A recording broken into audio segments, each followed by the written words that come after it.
The Dallas Cowboys broke the #1 NFL rule, and this happened. So we're going to be going through that and 3 other stories in today's video. So make sure to like this video, and if you want more Dallas Cowboys news content like this, make sure to subscribe to the channel by hitting that red button down below. The first story is the Dallas are rumored to break the NFL and sign Dalvin Cook. The Dallas Cowboys have on numerous occasions passed on chasing Dalvin Cook, who is now again a free agent sitting on the shelf making noise about his ability to still produce. "I've got it all," he told Houston's KPRC. "I didn't really get no reps last year. So, the legs are fresh, so the resume speaks for itself. I'm still Dalvin Cook." Cook faded fast a year ago after the Vikings dumped the former Pro Bowler. He hooked on with the Jets but ended his New York time with only carries for 214 yards. After he was again cut late last year, he played for the Ravens and even got 8 carries in a playoff win over Houston. But the Ravens have moved on from him as well. Meanwhile, in Dallas, Tony Pollard has moved on to the Titans. The Cowboys have put in bids on, well, pretty much on nobody, and now names like Ezekiel Elliott, and yes, Cook seems slightly more viable. Out of desperation, some might say. Cook, who reportedly likes the idea of playing in Dallas, sees it differently. "I don't like to toot my own horn," Dalvin said while doing exactly that, and understandably so.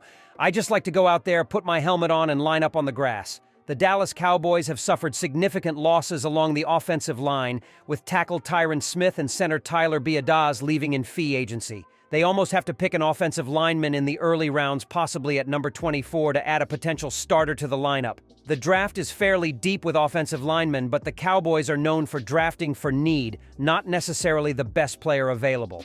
And the current roster may dictate that this offseason more than ever. One possibility at number 24 is Arizona Wildcats standout tackle Jordan Morgan. He's not a consensus first-round pick, but remember, Dallas's draft gurus don't always agree with the masses, nor do they draft the way some think they should. The Cowboys could definitely get younger and cheaper at tackle with Morgan. Morgan earned first-team All-Pac-12 honors after a standout 2023 season after coming back with a vengeance from his ACL injury. Morgan has the potential to be a day-one starter for Mike McCarthy's offense and would be in charge of protecting Dak Prescott's blind side at left tackle. Morgan's 6'5", 325-pound frame gives him all the power, speed, and athleticism to be a viable contributor as soon as he steps foot in Dallas. Dallas has been suspiciously quiet in free agency this year, much to the chagrin of fans, but owner and general manager Jerry Jones no doubt has a plan in place to protect his quarterback Dak Prescott as he enters the final year of his contract. The second story is NFL megastar Dak Prescott at the center of a $150 million extortion plot. Dallas Cowboys quarterback Dak Prescott has filed a lawsuit in a Texas district court, alleging a woman is trying to extort $100 million from him. In the 11-page lawsuit filed in Collin County, Prescott's attorney claims lawyers for Victoria Shores sent an email in January to a third party at the college Prescott attended, Mississippi State University, addressed to the football player. It stated Shores would not press any criminal charges against Prescott regarding an alleged February 2017 sexual assault in exchange for compensation. In the demand letter, Shores' attorneys Bethel and Yoel Zehaye said she has had to live with this pain and trauma for 7 years. It affected her relationship with her fiancé and her everyday existence so much that she had to attend therapy and counseling and will require future therapy and counseling. She has suffered mental anguish that is unimaginable dealing with the trauma of being a sexual assault victim.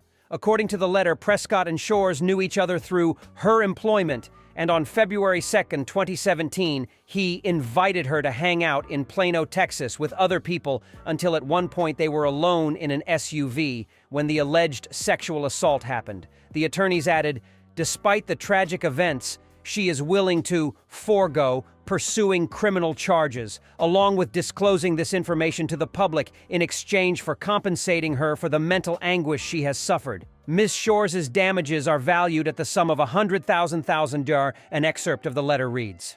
One of Prescott's attorneys, Levi McCathern, said his client had never engaged in non-consensual sexual conduct with anyone.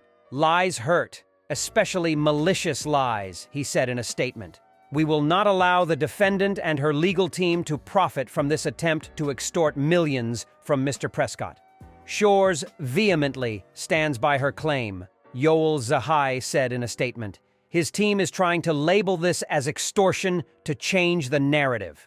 We sent a demand letter, which is standard in the legal practice and in sexual assault cases, the attorney told CNN. Prescott is also alleging defamation and slander. Defamation per se, business disparagement, tortious interference with current and/or prospective business relations, civil conspiracy, and intentional infliction of emotional distress. The filing said that Prescott would don it to any and all money recovered from the lawsuit to a sexual assault and domestic violence advocacy group. The three-time Pro Bowler is in the final year of a 4-year, $160 million contract, according to salary tracking website SpotRack.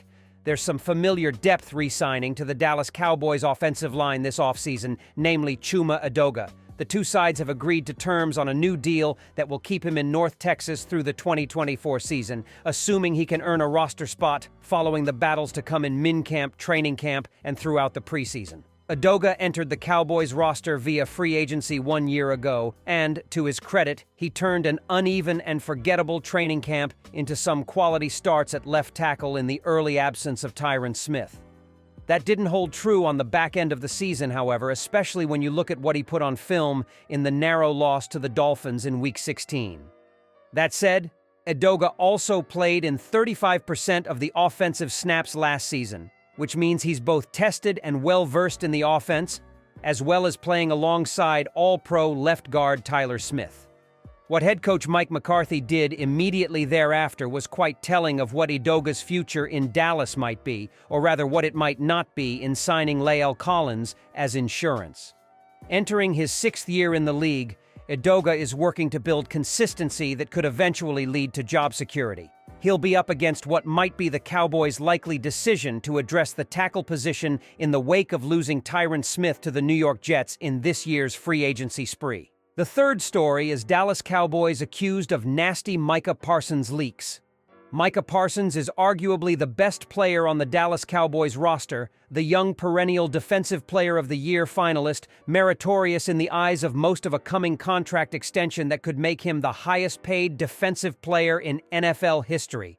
We address in this space the maybe accidental damage caused by the team going public with such thoughts. The very people who should be helping the Micah focus on winning are committing the same sin he's being accused of, because feeding the media negative angles about a team's own players certainly doesn't represent that team's focus on winning. But in addition to the hypocrisy, there is this accusatory theory which has legs because none other than Cowboys ex-Dez Bryant is announcing it. This, Bryant said on Twitter, addressing Parsons directly, "This is what happens whenever it's time to get paid. I know how this goes."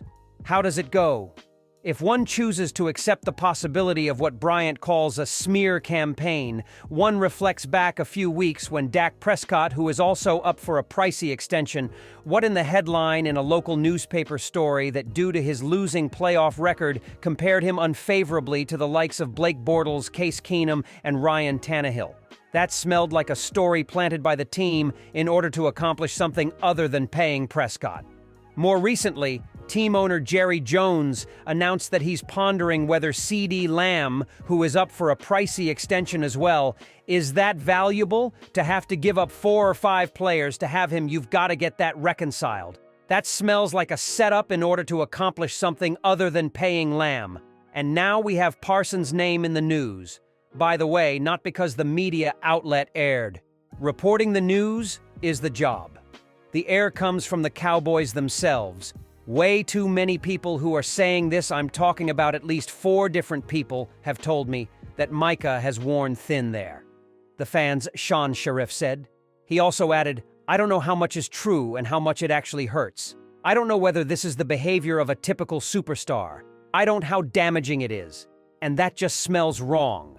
And to the central problems, if the accusation of a contract-related conspiracy is to be believed, besides being counterproductive, it surely doesn't help Prescott, Lamb, or Parsons' mindset to be discussed in these ways. The amateurish, clumsy, and outmoded keep-the-cost-down strategy doesn't work. There are too many news outlets, too many voices, too much qualified opinion for one dirty leak to alter multi-million-dollar deals. The effort is too transparent to fool anybody. and actually turned some observers sour when it comes to Dallas management, and in the end, consider the Cowboys' long-standing work at signing their own stars. The Cowboys almost always sign them, but the Cowboys almost never win the negotiations. And maybe one of the reasons is that they waste time on leaks trying to steer public opinion time they should be spending on negotiations with the likes of Prescott, Lamb, and Parsons. He also became the first sophomore linebacker in Big Ten history to win the Butkus-Fitzgerald Linebacker of the Year award. The Pennsylvania native was named a finalist for the Butkus Award, given to the top linebacker in college football. His sophomore season, he racked up 109 total tackles, while racking up 14 tackles for loss, 5 sacks, and 5 pass breakups. He also had 4 forced fumbles, 1 fumble recovery, and 4 quarterback hurries.